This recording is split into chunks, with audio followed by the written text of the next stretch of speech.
తన తండ్రిని కలవడానికి వచ్చిన నా మేనకోడలు చివరిసారిగా వీళ్ళని కలిసే ఉండుంటుంది. అసలు వీళ్ళెవరు? నా మేనకోడలకి వీళ్ళకి ఉన్న సంబంధం ఏంటి? తెలుసుకోవాలి.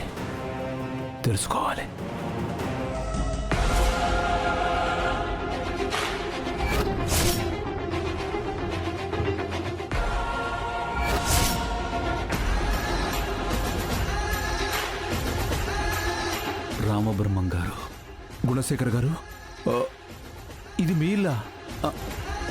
అవునండి. మీరు మా ఇంటికి ఎప్పుడు వచ్చారు? అసలు ఎందుకు వచ్చారు? మాకెవ్వరికీ తెలియకుండా ఎలా వచ్చారు? అవన్నీ తర్వాత చెప్తాను. ఇప్పుడు ఈ పట్టీలు ఉంగరం నీకెవరిచ్చారు గుణశేఖర్ గారు?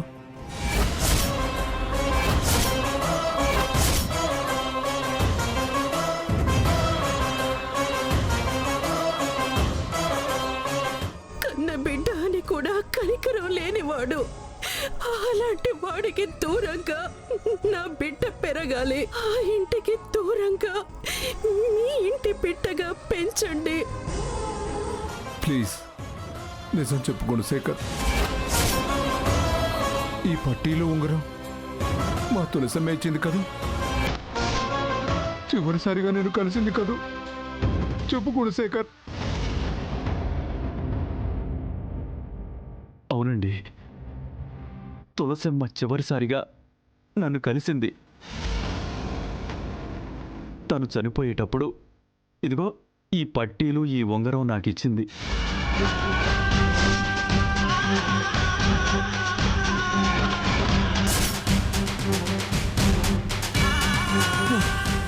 ఏంటి? మా తులసమ్మ చనిపోయిందా? తులసమ్మ చనిపోయిందా? అమ్మా తులసి! అయ్యో, తులసి గట్టిగా అరవకండి. అయ్యయ్యో అమ్మా తులసి! అరవద్దయ్యా. అయ్యా ప్లీజ్ అయ్యా, అలా అరవకండి. ఇంట్లో వాళ్ళు వింటే ప్రాబ్లం అవుతుంది. తులసి అయ్యో తులసి. ఇదిగో మావయ్య వస్తానని తిరిగి రాని లోకాలకు వెళ్ళిపోయావా తల్లి? అమ్మా తులసి.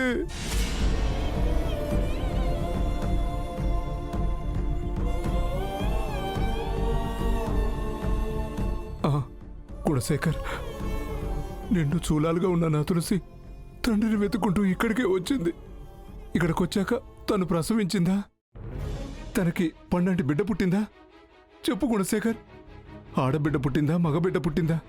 ఇప్పుడు ఆ బిడ్డలు ఎక్కడున్నారు? చెప్పు గుణశేఖర్, చెప్పు. అది నా దగ్గర పెరుగుతున్న మైథిలియే మీ తులసమ్మ కూతురు అన్న నిజం చెబితే, ఆ నిజాన్ని ఈయన లీలాకృష్ణకు చెబితే, అమ్మో వాడు మైథిలిని చంపేస్తాడు. ఈ ప్రపంచంలో మైథిలిని కాపాడగలిగిన ఒకే ఒక వ్యక్తి రామయ్య గారు. ఎప్పటికైనా సరే మైథిలిని ఆయనకే అప్పగిస్తాను. అప్పటిదాకా ఈ నిజాన్ని నా గుండెల్లోనే సమాధి చేస్తాను. చెప్పు గుణశేఖర్, చెప్పు. మా తులసమ్మ బిడ్డ ఎక్కడుంది? క్షమించండి రామబ్రహ్మం గారు, నేను తులసమ్మను కలిసేటప్పటికే ఆమె దగ్గర ఎలాంటి బిడ్డ లేదు.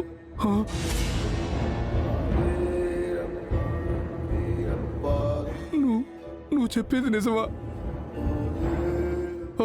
మరైతే కడుపులో ఉన్న బిడ్డ? నాకు తెలియదండి. అయ్యో భగవంతుడా, మా తులసమ్మ లేదు, తన బిడ్డ లేదు. ఇక నేను ఎవరి కోసం పోరాడాలి? ఎందుకోసం పోరాడాలి? అయ్యయ్యో.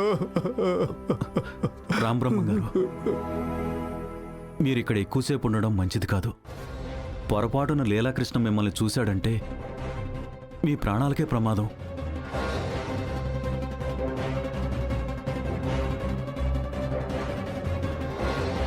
అయ్యా రామబ్రహ్మం గారు, అయ్యా మిమ్మల్ని.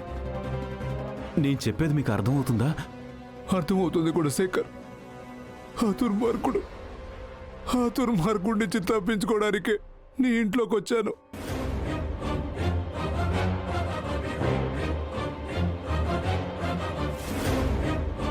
అయితే మీరు వెనక డోర్ నుంచి వెళ్ళిపోండి. అలాగే కూడా శేఖర్, నేను మళ్ళీ కలుస్తాను. అలాగే, ముందు మీరు వెళ్ళండి.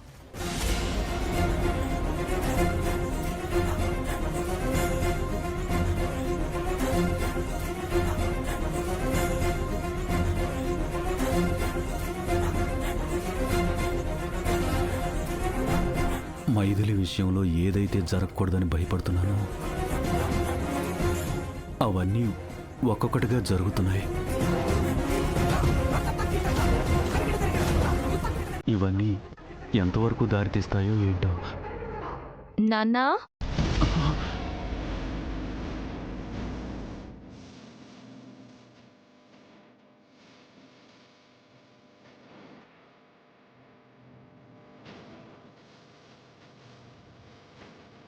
ఎవరితో మాట్లాడుతున్నారు? ఆ, నేనెవరితో మాట్లాడతానమ్మా? మాట్లాడాలంటే ఇక్కడ ఎవరైనా ఉండాలిగా. ఆశ్చర్యంగా ఉంది. నువ్వెవరితోనూ మాట్లాడడం నేను స్పష్టంగా విన్నాను నాన్న. అంటే నేను అబద్ధం చెప్తున్నానా తల్లి? చచ్చా, నా ఉద్దేశం అది కాదు నాన్న. ఆమ్, అది సరే, మన ఇంట్లోకి ఎవరైనా వచ్చారా? రామ్ బ్రహ్మం గురించి అడుగుతున్నట్టుంది.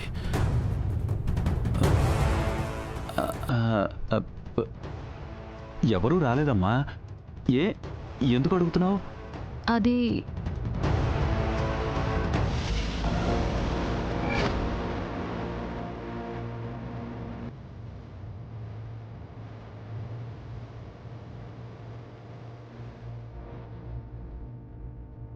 రామబ్రహ్మ గారు మా ఇంటికి వచ్చారన్నమాట.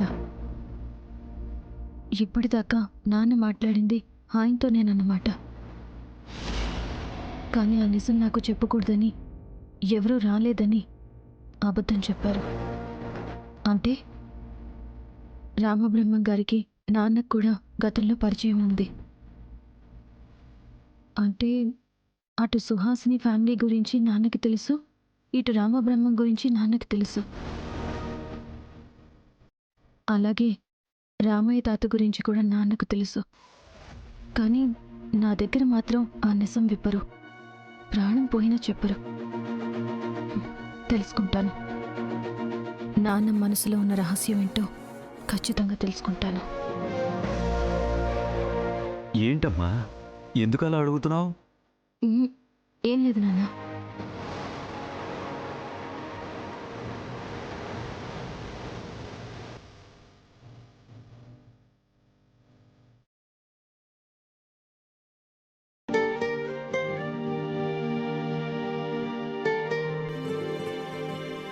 ఏంటి, మన పిఏ గిరిగారు నీ మీద చాలా ఇంట్రెస్ట్ చూపిస్తున్నారు? What do you mean? ఏం లేదు, నేను ఎన్నోసార్లు ఆఫీస్లో నిద్రపోయినా పట్టించుకునే వాళ్ళే లేరు. అదే నువ్వు ఒక 10 నిమిషాలు పడుకున్నా పాపం స్వయంగా ఆయనే వచ్చి నీ వర్క్ అంతా చేసి పెట్టేశారు.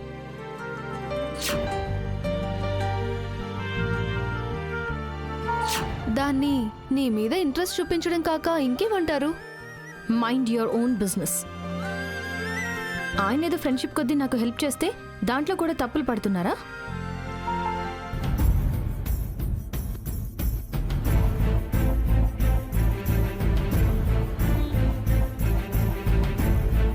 అదిగో ఆయనే వస్తున్నారు. నువ్వన్న మాటలన్నీ ఆయనకి చెప్పమంటావా? ఆహా, నేనేదో సరదాగా అన్నాను. ఈ మాత్రం దానికి ఆయనకు చెప్పడం ఎందుకు? ఇంకెప్పుడు ఇలా మాట్లాడంలే.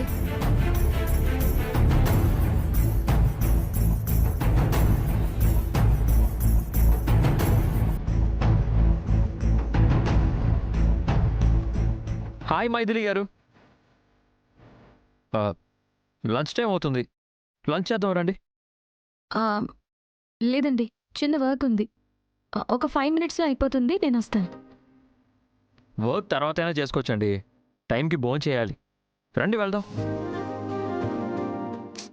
మైథిలి గారు కమోన్ రండి వెళ్దాం. సరేనండి.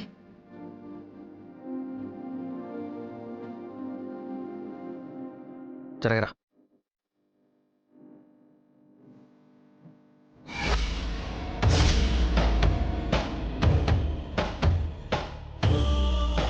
దాన్నేమో న్యూస్ పేపర్ లాగా వెరీ ఇంట్రెస్టింగ్ గా చూస్తాడు, నన్ను మాత్రం టిష్యూ పేపర్ లాగా పక్కన పెట్టేస్తాడు. నువ్వు లంచ్ చేస్తావు ఉత్తమ్, కానీ దాంతో కాదు, నాతో.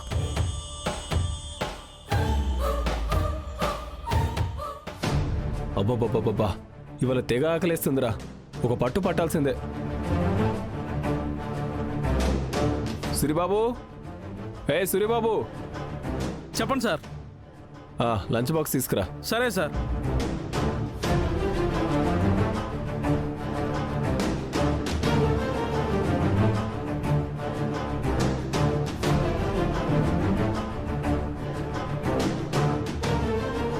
సార్ సార్ సార్ మీ లంచ్ బాక్స్ కనబడతలేదు సార్.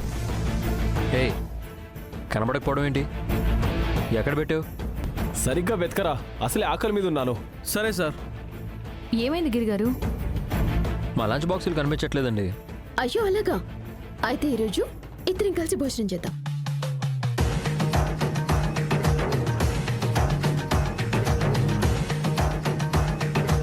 చూడరా, నువ్వేమో మైథిలితో కలిసి తిందామనుకున్నావు, కానీ ఆ దేవుడేమో త్రిషతో కలిసి తినేలా చేస్తున్నాడా. అంత సినిమా ఏం లేదు లేరా. సర్లేరా, మనం ఆన్లైన్లో ఏదైనా ఫుడ్ ఆర్డర్ చేసుకుందాంలే. ఏంటండి ఆన్లైన్లో బుక్ చేసేది? ఏ నా చేతి వంట మీరు తినకూడదా? అలా అని కాదు, నువ్వు తెచ్చిన బాక్సు నీకే సరిపోతుంది కదా అని. భలే వాళ్ళే, కాబోయే భార్య భర్తలము జీవితాన్ని షేర్ చేసుకోవాలి అనుకుంటున్నాం, అలాంటిది లంచ్ బాక్స్ ని షేర్ చేసుకోలేమా?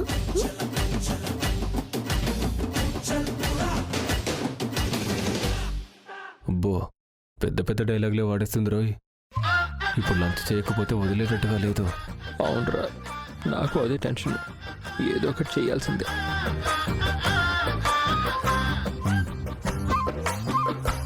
త్రిష, ఏం కర్రీ? ఈరోజు వంకాయ కూర వండాను. అబ్బా, వంకాయ కర్రీ అంటే నాకు ఇష్టం ఉండదు. మైథిలి గారు, మీకు అభ్యంతరం లేకపోతే మీ లంచ్ షేర్ చేసుకోవచ్చా? Why not, please come. దగ్గర ఆ చైర్లో కూర్చో. సర్లేరా, మీరు లంచ్ చేస్తుండండి, నేను బయటికి వెళ్ళి తినేసి వస్తాను. సరేరా, నువ్వు వెళ్ళు, బయటికి వెళ్ళి తినే. అక్కడ ఆర్డర్ చేసుకో, బాగుంటుంది. వెళ్ళు, పెట్టండి.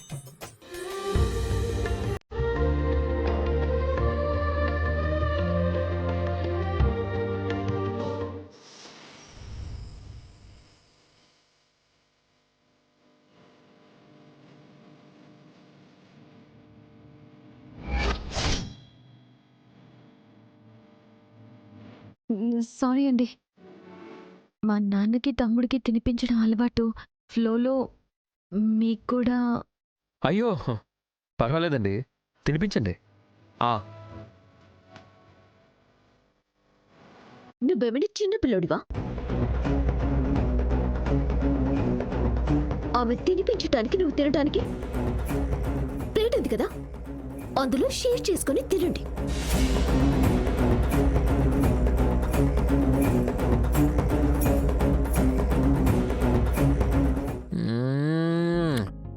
ఆహా, అబ్బాబ్బాబ్బాబ్బా, అద్భుతంగా ఉందండి.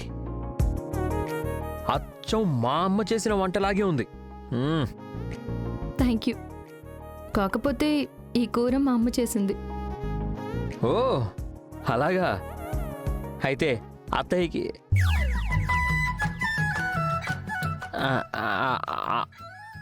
ఆంటీకి చెప్పండి చాలా అద్భుతంగా చేశారని.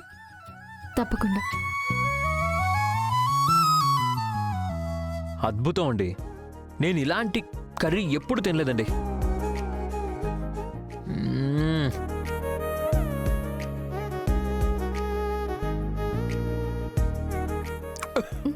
అయ్యో వాటర్ తాగు.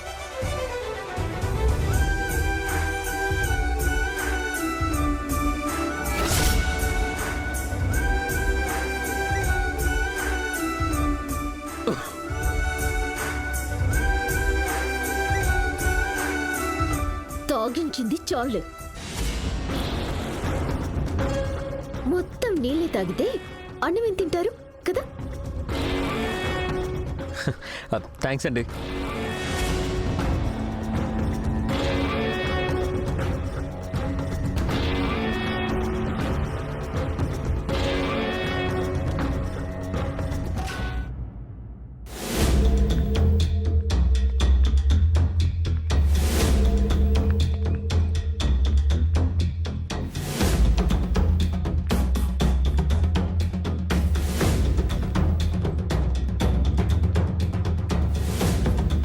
ఏయ్ నమస్కారం సార్. నమస్కారం. లంచ్ టైం అయిపోయినా ఇంకా ఎవరు రాలేదేటి? 5 minutesలో అందరూ వచ్చేస్తారు సార్. మ్మ్.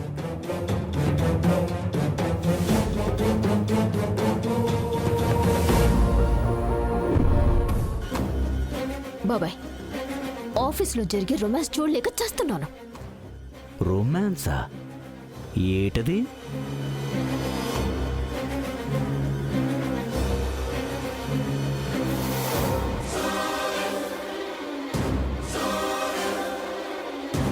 వాళ్ళిద్దరిని దూరం చేద్దాం అనుకుంటే రోజు రోజుకి దగ్గర అయిపోయేలా ఉన్నారు. ఆళ్ళని దూరం చేయటానికే కదా నేనొచ్చినది. అల్లుడెక్కడా?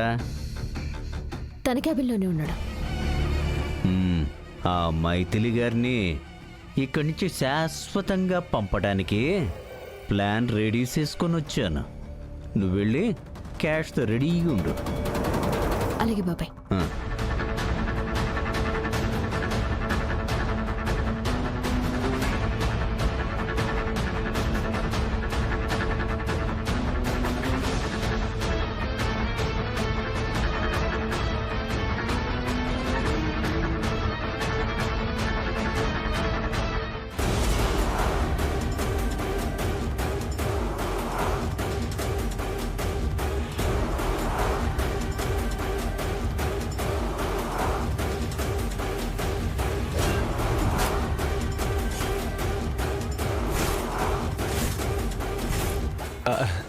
మీరేంటి అంకుల్ ఇలా వచ్చారు? అర్జెంటుగా ఆడిటర్ దగ్గరికి వెళ్ళి జిఎస్టీ రిటర్న్ గురించి మాట్లాడాలి. అదేంటి, మీరు వెళ్తానన్నారు కదా.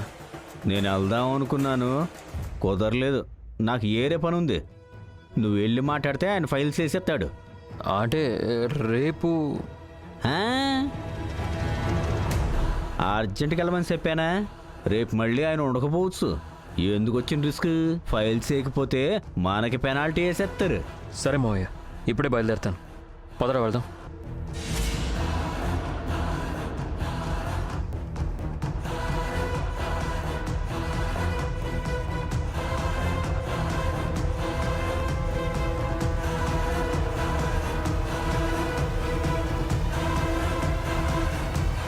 బాబాయ్, మీరు చెప్పినట్టే 50 లక్షలు రెడీ చేశాను. పాపం 50 లక్షల రూపాయలతో మైథిలిని అందరి ముందు దొంగని చేయబోతున్నాను. కంపెనీలో తిరిగి మళ్ళీ అడుగు పెట్టే అర్హత లేకుండా చేయబోతున్నాను. దానికి ఉద్యోగం ఇప్పించిన మా మామగాడికి గట్టిగా బుద్ధి చెప్పేస్తాను. మీ మావ ఎవరు? వాళ్ళ అమ్మ కొడుకులే. ఆ డీటెయిల్స్ నీకు అవసరమా? బ్యాగ్ ఇటువు, పద.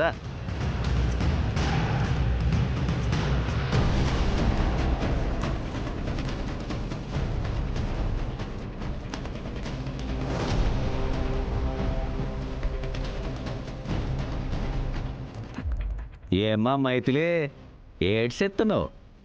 ఎక్స్పెండిచర్ మొత్తం ఎక్సెల్లో యాడ్ చేస్తున్నాను. అవన్నీ తర్వాత చూసుకోవచ్చు కానీ అర్జెంటుగా బ్యాంక్ వెళ్ళి ఇగో ఈ 50 లక్షలు డిపాజిట్ చేసి రావాలి. ఆ, నేనా? అవును, నువ్వే. అదేంటి సార్, మన క్యాషియర్ ఉన్నారు కదా, ఎప్పుడు ఆయన వెళ్తారు కదా. ఈరోజు ఆయన రాలేదు, లీవ్ పెట్టారు కాబట్టి ఈ డబ్బులు నువ్వే డిపాజిట్ చేసి రావాలా. అమ్మో, ఇంత డబ్బంటే నాకు భయం సార్. ఏం మాట్లాడుతున్నావు మైథిలి? బ్యాంక్లో వర్క్ చేసిన నువ్వు, లక్షల రూపాయలు డీల్ చేసిన నువ్వు, ఆఫ్టర్ ఆల్ 50 lakhs డిపాజిట్ చేయడానికి భయపడుతున్నావా? భయపడుతున్నావు లేక లీలాకృష్ణ చెప్తే నేనెందుకు చెయ్యాలని అహంకారం చూపిస్తున్నావు? చచ్చా, ఆ అవసరం నాకెందుకుంటుంది? మరైతే ఎల్లి డిపాజిట్స్ అయ్యమ్మా.